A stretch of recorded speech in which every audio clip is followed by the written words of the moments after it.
Welcome back. I'm James the Blurred, your spot for all things Monster Hunter Wilds. Today, we're breaking down the weapon changes, buffs, and nerfs coming at launch. The second beta gave us a lot of insight into weapon performance, but the final release will have even bigger changes based on the player feedback. They decided they wanted to listen to you and me and do something about it.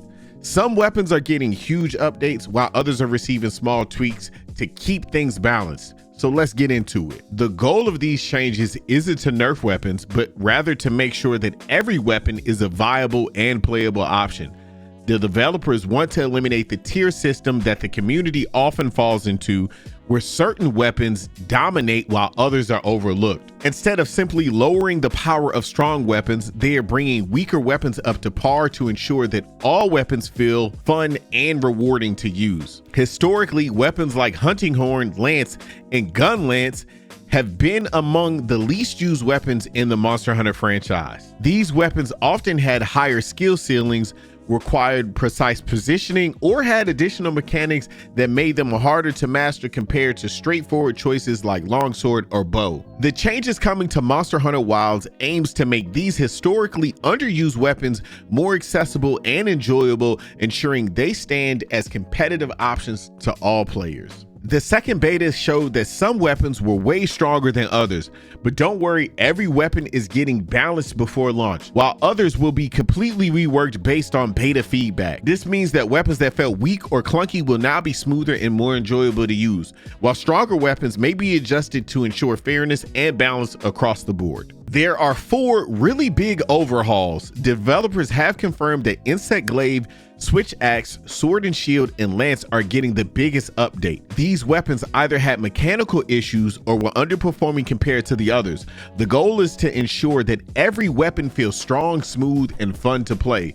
While some of these weapons were struggling in the beta, the changes coming in the final release should make them more viable and enjoyable to you and I. For Insect Glaive, aerial play was improved. Vaulting Dance is back. One of the biggest complaints in the beta was how clunky aerial combat felt. Now aerial attacks will increase in power the longer you stay airborne, rewarding players who fully commit to the aerial playstyle. Extracting buffs have also been reworked, making ground attacks more viable when needed.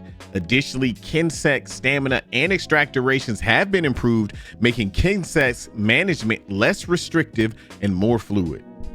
Switch Axe is stronger and smoother. Switch Axe players found sword mode slow and clunky in the beta, making it hard to chain attack smoothly.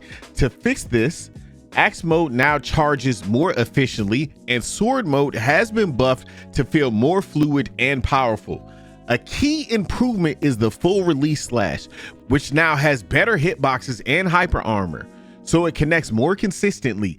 Counters have also been adjusted, reducing chip damage and making perfect counters feel more rewarding. Additionally, file charge management has been reworked, making energy flow smoother for longer fights. Sword and Shield got a huge update where it's more fluid and has a lot more mobility. Players have reported in the beta that Sword and Shield felt too stiff and sluggish, so the devs have reintroduced Rising Slash while guarding.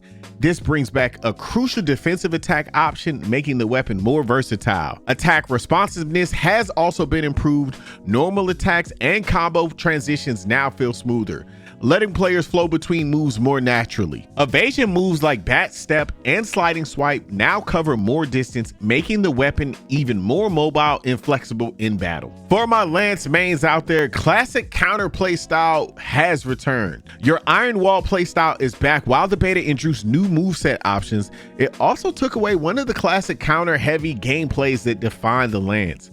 To fix this, the new charge counter move has been added, allowing players to counter while guarding, making defensive playstyle even more rewarding. Power Guard has also been buffed, letting players reach high charge levels faster when blocking powerful attacks. Additionally, mobility enhancements have been added, making it easier to reposition without sacrificing defense. So off the bat, great sword players, you got good news. The True Charge Slash felt weak in the beta, which means the weapon feels less satisfying. It's supposed to be big hits and large damage. The developers have increased the damage, bringing back that powerful monster smashing impact we all loved. Additionally, the hit stop mechanics have been adjusted, making sure every impact from the great sword feels weighty and rewarding.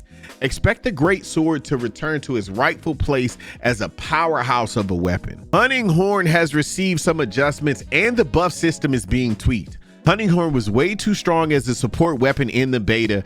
I also want to point out that they called it a support weapon. Don't come at me in the comments. Players could buff themselves, switch weapons, and still keep the effects. To fix this, self buffs are now stronger, while buff for teammates are slightly weaker.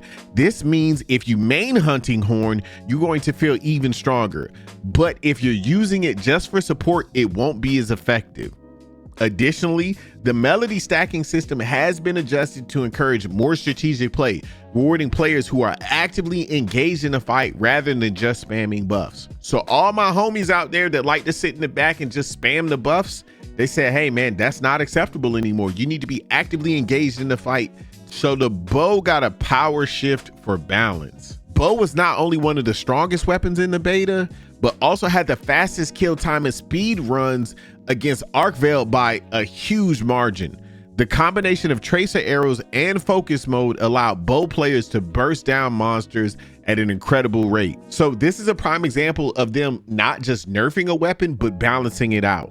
Instead of just nerfing it, the developers have buffed normal and arc shots to distribute damage more evenly across the bow's kit. Focus mode targeting is now slower, making it a bit more skill-based rather than an instant multi-lock system. Additionally, stamina consumption has been reworked, meaning that position and timing your shots will be more crucial than before. This ensures that bow remains strong but not overpowered, giving other weapons a chance to compete for faster kill times as well. So there you have it. Those are all of the weapon changes and tweaks. There's still a lot of small changes we don't know about. For example, will Charge Blade get buffs to make Super Amped Elemental Discharge stronger? My favorite weapon, Longsword, hasn't really been talked about. Will there be final adjustments? We don't know yet. We'll have to wait and see. Other weapons such as Gun Lance and Dual Blade have also received undisclosed tweaks, which could further shake up weapon viability. Again, the goal is not to create a tier system, but to make every weapon a viable option. Keep your eyes open for final weapon updates as we get closer to launch. So let me know what you think of these changes. Are you happy with the buffs and nerfs, or are you expecting something different? Let me know in the comments below. Again, don't forget to like, comment, and subscribe, and turn on that bell for Monster Hunter Wilds updates and live streams. I'll see you in the next one. Other than that, I'm out. Peace.